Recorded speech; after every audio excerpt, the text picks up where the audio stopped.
Hello there, guys. For those who know me, I am Necro Wyvern, YouTuber, not very famous, but those that do know me usually call me the Wyvern. So this will be the first time you guys get to actually see my face. For those who do not know my channel, many people call me Necro Wyvern or the Wyvern. It is my YouTube name as I am a Let's Player, basically someone who plays video games and adds their feelings and commentary into the video. But for everyone, for this special occasion, my real name is Wesley Hetrick. Now, just to let you guys know, I'm doing this in my bathroom because it's the only room that is really the only room that's really, sealed tight when it comes to noise and it has great acoustics. Now, I am doing this video for an assignment for my school, Full Sail University. Those that know my channel know I go to school. Those who don't, yes, I am a college student for game design. And this assignment, I want to make a video based on what I've learned exactly of the industry in this class and what it really means and how I've reflected upon this. So what I've done is I took my two brothers, my older brother and my younger brother, Josh and David, respectively, and they were actors with me in some of the videos that I've created for you guys. Scenarios, as you could say, that we've played out that you will see a lot in the gaming industry. Each one comes with a valuable lesson, and at the end of each scenario, I'll be giving you what each lesson's about. So let's go ahead within the first scenario. Josh and David are going to walk up to each other. Now Josh, he is a passionate music producer. His job is to create the music soundtracks for the game. But David is a passionate story writer, and his story is not exactly lining up with the music. And in the industry, all of this needs to be lined up, and if this doesn't happen, comes conflict. This is where I, the lead producer, whose job is to make sure that everyone is at the same pace, everyone's got stuff to do, and everyone's basically on the same level, cooperates together. And it will be my job as I come in the video to help sort this out. So I'm going to go ahead and show you the first clip. Hey, I finally finished the story. It took 3 months, but it is finished. It's about a bunch of space pirates that are trying to raid this camp. And so a group of people had to come in and stop them. But the tracks don't match up to the game. How come? My tracks are country. We'll change your tracks. No, you change your story. I'm not going to change the story over a bunch of stupid tracks. Listen here, buddy. You don't understand country, do you? Whoa, hey guys. Ooh, I was getting ready to put you up, buddy. Guys, how about I help? How about I look at your soundtrack and I see your story? Okay. Now, Josh, I'm looking here, okay. So space pirates, kind of like bounty hunters, right? And bounty hunters are like desperados in the Old West. Yeah. So why can't these people be space cowboys? Now, Space cowboys. kind of like from the anime Cowboy Bebop. Yeah. They're like space cowboys. Can you accept this? Yeah. Now, is there any way you could just add a tiny bit of techno in so you keep the wang and tang, but you also get that upbeat like they did in Cowboy Bebop? That would actually make the soundtrack sound pretty good. Yeah. Can we be in agreement? Yeah. All right. Techno country and space cowboys. Yeah. Hope you guys enjoyed that first clip. Now, this is to represent one of the biggest things in all industries. Teamwork. In all industries that I've learned about within my time of Full Sail is that you're working with maybe 50, 60 people.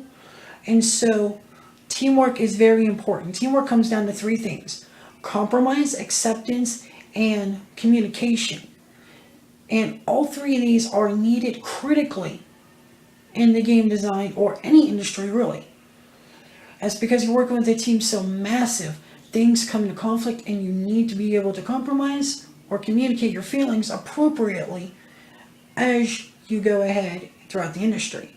Now, understand this doesn't always happen. That's why we got lead producers or people like or the people that I was acting as, to sort it out as a mediator.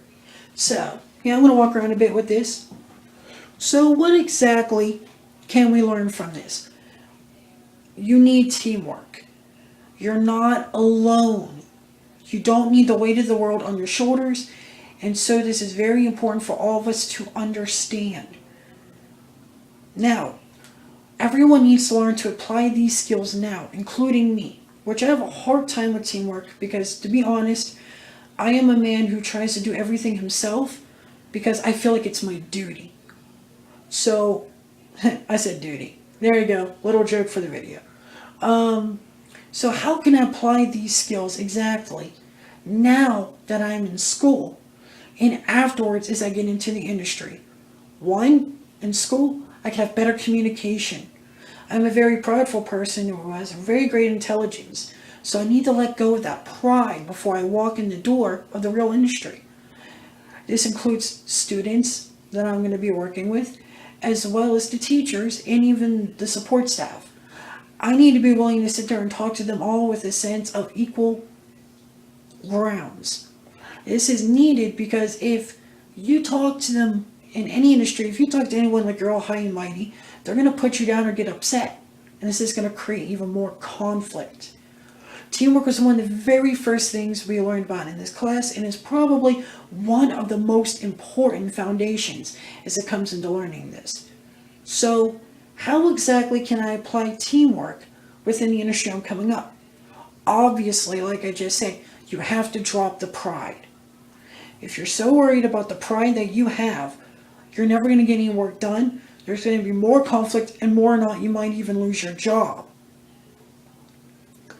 You can practice these skills by communicating as if you guys were just friends. Because in many industries, even though we're professional workers, we're friends with each other.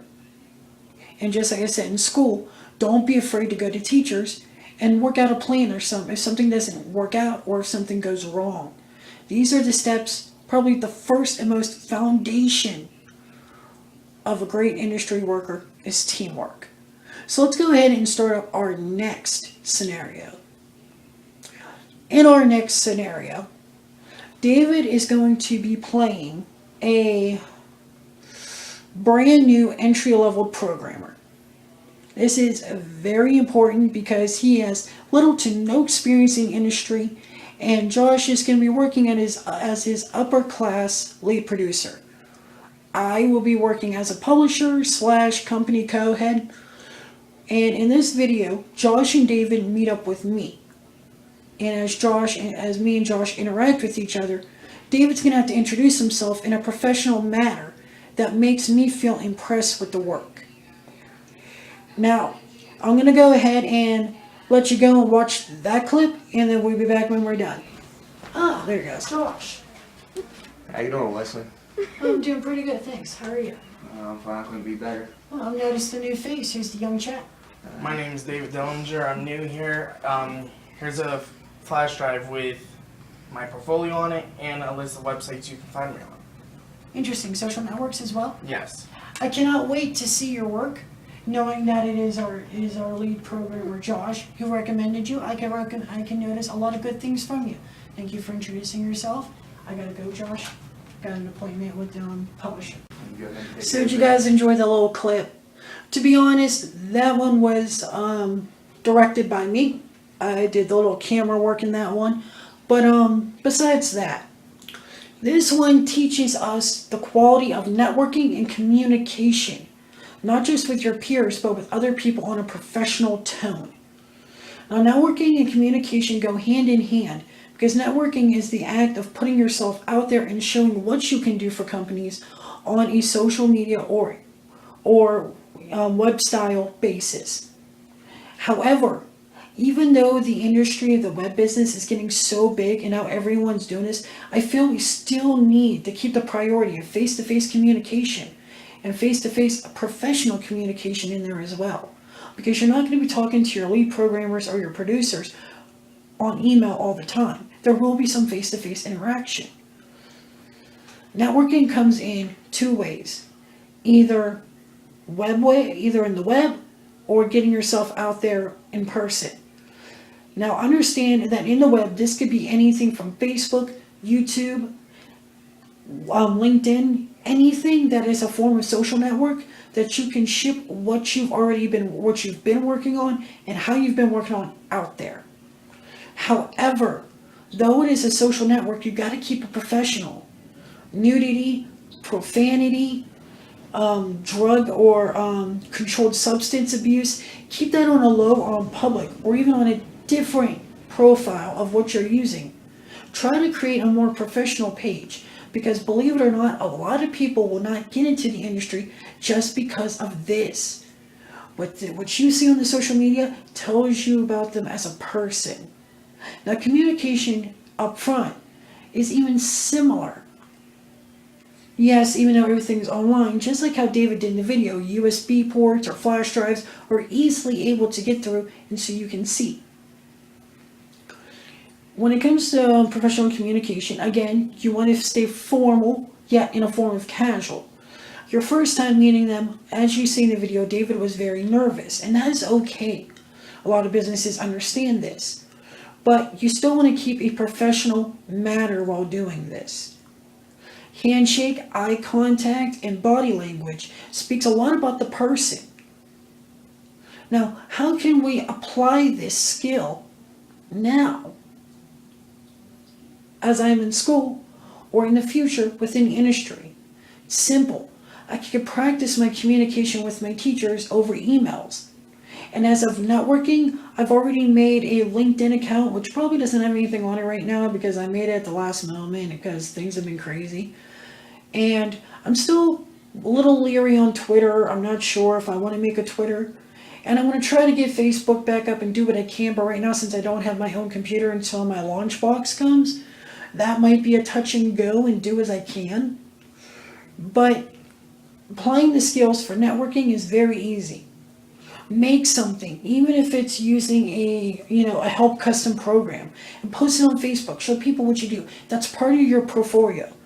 A portfolio is anything that you do to make a special project or small project or even a large project that you can use for your industry in the future. This could be, for me, this could be as simple as programming a circle that grows to the size of the screen. At least it shows I know basic programming. It's very important to get yourself out there through the networking, because no one's going to know what you can do unless you show it. Now, in the future, probably when I'm done with graduation, I will have a lot more time between work and being at home to do a lot more programming and practicing my programming and design skills. Again, I will be doing this even though I'm in school, but I probably won't have as much time. Now, communication. Communication is one of those things that's hard to practice because of social anxiety, depression, anything that may affect the person, but it's a set of confidence. And if you're confident about who you are, you'll have great communication. However, as confident as you can be, you still want to stay humble. Like I said, if you feel yourself and talk to them all too high and mighty, they're not going to take what you say with serious attitude. Applying this skill in the business of my career is going to be crucial because I'm going to be talking to everybody all the time. Applying this skill in the future for me is not going to be hard in my industry. I'm always going to be talking to somebody. I'm always going to be emailing someone. Really, first thing setting out is the networking and then the communication. But I've spent 5 minutes on that. Let's go ahead and go down to scenario 3. David is an entry-level programmer who has been spending the last 3 months typing his story. He's a story writer and a programmer for a small indie business. The problem is, he has not been taking his time right and has had to crunch it within the last 2 weeks, barely getting any sleep. His boss comes up and tells him things have changed. Let's see how that goes. What's up, boss? How can I help you? Everything was changed. But I can't restart from scratch. There's no way. Can you explain why? I haven't slept for the past 2 weeks. I just can't do it from scratch. Then I expect you to be going by the end of the day. Good luck and goodbye. Tough break for David, huh? Yeah, this one's going to teach you a very important skill you're going to need, actually this will teach you 2 skills you will need as you enter the game design industry or any industry at all. Time management and adaptability. Let's start with time management. Time management is very important. Yes, you want to get your work done, but you also got to remember you're not alone. You're working with about 20, 30 other people who are in the same place as you. You don't have to bust your butt getting things done. Now, you do if you don't practice time management. A good way to practice time management now in school would be to start making schedules and breaking down my homework if I don't have a lot of homework by sections. This is because this is how game design is. When you write a story, things are brought down into sections, or when you program something, things are brought down into sections. And the most important part's done first, and then you work on the extra meat and beans. But the thing is, time management is very important in both ways, both the future and the present. Calendars, schedules, and even just little notes that you write and give yourself time limits for can help. Because yes, even though you're a programmer working a job, you also got to remember that you have a life. And in this life considers sleep. If you were to deny yourself sleep to do your work, one of few situations will happen. 1, what you saw. 2, David will agree to this and rush through the work to get it done. It will not be as well as it could be. Or 3, David would continue working on this at his normal pace, but would be so exhausted, there'd be too many mistakes, and then would have to start all over again. Game designers or any industry, yes, it's a lot of work, but again, you're not alone, and you still got to take care of yourself. Because how are you going to be able to put 100% in your work if you're not 100% yourself? Everyone can practice time management, like I said. Schedules, notebooks, time blocks, anything you can think of.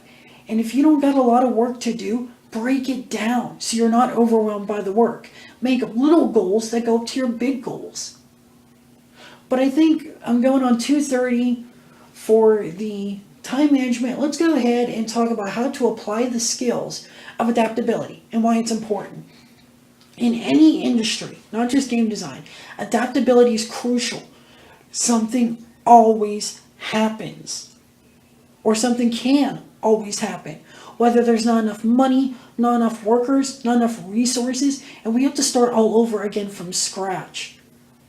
And this is important because adaptability will allow us to prepare ourselves for this, so we can start all over again. This comes hand in hand with time management, because if you bust your butt with your work and not have good time management, when adaptability comes into play, you're not going to be able to handle it. You're not going to want to be able to handle it. So having the two together is very important. This is why I brought these two hand in hand. To practice adaptability at home, now that I'm in school, is actually quite easy. My laptop crashed, so I have to adapt by either going to a friend's, the library, or using the family desktop. I have to be sure of Wi-Fi. If Wi-Fi issues go, I was going to say Wi-Fi. If Wi-Fi issues come into play, I have to find somewhere else to go. Then there comes to the fact that I'm going to be working. So now I got to adapt my wager into work, family, and school. So right now, practicing adaptability for me is perfect. However, time management is the second half of this. And time management is an issue for a lot of people because they just want to get it done. But the problem is, if you just want to get it done, you're not going to get it done right. So you're best to break it up. A great way I will be practicing this is like, I only have 2 assignments this week, but I'm breaking them up by small sections based on what I need to do to bring it all together as a whole. This keeps me from getting overwhelmed. This helps me have time with my family and time to myself. By breaking everything down like this, I have a better chance of focusing on what I have to do instead of overwhelming myself on what I have to do. So, how can I use this in the future? The same way. Notebooks, time blocks. I'm stressing these because these are the simplest but yet most effective ways of doing this. Breaking down your work also helps. Game designers will tell you they don't work on everything at once. They work even in small groups, like you got your music producers, your storytellers, your animators. They all break it down and do the most crucial thing either first or last, depending on what section they're in, and then builds up with it so they can master each piece at a time. This is why adaptability and time management, I believe, goes together. So I'm going to go ahead and click off for a moment because it's going on 6 minutes, and I will be back with explaining what I've learned about myself and my future and what I have to work on, and to give you some advice. What I've learned about my future is that I'm going to be a very social man. Very social. I'm going to be talking with a lot of people every day, inside and outside of work. Not just friends and family, but coworkers, dinner dates with coworkers and bosses, talking to them at work, collaboration and teamwork. I'm going to be very social. And believe it or not, those are one of the things I have to work on. Because when it comes to social, let's just say if it was a grade, I'd put myself at a C. So that's something I need to work on. Like I said, applying the skills now that I've mentioned back in a couple clips before, these are ways that I can practice communication now. Now, I've also learned I'm going to have to be very adaptive. My industry is always changing, not just the work I'm going to have to do, but the programming, the technology, and this is also something else I have a little bit of trouble with because I'm not very good with change, especially last minute change. I panic and I stress. These are things that I'm practicing now on. Like I said, within the last clip, I told you how I'm practicing it, but I could see these two being one of the two areas I'm going to have trouble with. However, I could see that I'm going to be having a lot of easy time with time management because I don't want to overwork myself, and I like having my free time, and I like focusing on what I have to do. I'm also going to be very good at networking. I'm a YouTuber. Besides the fact that I got to upload a little bit more, which again is a little out of my control, I do a pretty good job, I say, on what I do, though it does take a while from the upload, and sometimes, but like I said, those are all things that I cannot control. Not until I start work and my lunchbox comes in, because with the work I'd be able to buy better equipment and stuff I need so I can keep it consistent for you guys. Teamwork. Teamwork is a touch and go for me, depending on who I'm working with. I had a lot of experiences in school, mostly high school, where students didn't want to do the work. And the problem is the teachers, they both graded you with the same grade. So me having one in good grade ended up having to do all the work. Yeah. So teamwork for me is all based on who I'm working with. However, I don't see that problem now or in the future, since the people I am communicating with both in school and in the future are going to be responsible adults that knows what they have to do and when they have to do it. Or hopefully they know. So that's what I've learned about myself. The future is always changing for the industry. Always. Technology's gotten so big, we're now over $8.1 billion. 10 years ago, it wasn't considered much of anything except recreational use. Game design is now considered as an art form, which is awesome. So, to know where my future is going, besides on what I have to work on and where I'm leading myself to know where my industry is going, it's going to be hard to predict. Really, with how big the industry has gotten from what I've learned, and is evolving and moving so fast and so quickly, we can only hypothesize. We can only predict what's going to happen next. And believe it or not, I believe it's going to be some great big things. So finally, I wanted to tell you guys some advice. Let's say some of you new kids out there decide you want to go to Full Sail. You just got out of high school, maybe took a year off, and now you want to go back to school, and you want to go to Full Sail. Well, you're going to be interacting in a class that I'm in right now called TEM. And I'm going to give you guys some advice to make this class best for you. One, take all the advice I gave you earlier. Write it all down. Because that's what's going to help you with this class. Because this class focuses on those key components. Two, if you say you're going to do something, do it. That's the important thing about industries. They don't care about what you say you're going to do. They want to see you do what you say you're going to do. Actions speak louder than words when it comes to multi-million-dollar industries. And by practicing your TM class, not only will you have more of a satisfying and productive class, though it will be harder, you'll also be prepared for the industries in the future. Probably the third and last one I have to say is challenge yourself. This is one of the things they focus within the class, and I agree on. When you enter this class, don't do stuff you already know about your industry. Do the research, do the hours worth of time digging it up and ripping out your hair, trying to find the information. Learn something new about your industry. Because not only will this show your teachers that yes, you are doing this, that you are taking this seriously, it will also show that you're taking your future seriously and what you want to do seriously. And by learning what you don't know, knowledge is power. Now you're better equipped for the industry you're going in, and you know what you have to work on or what you excel in.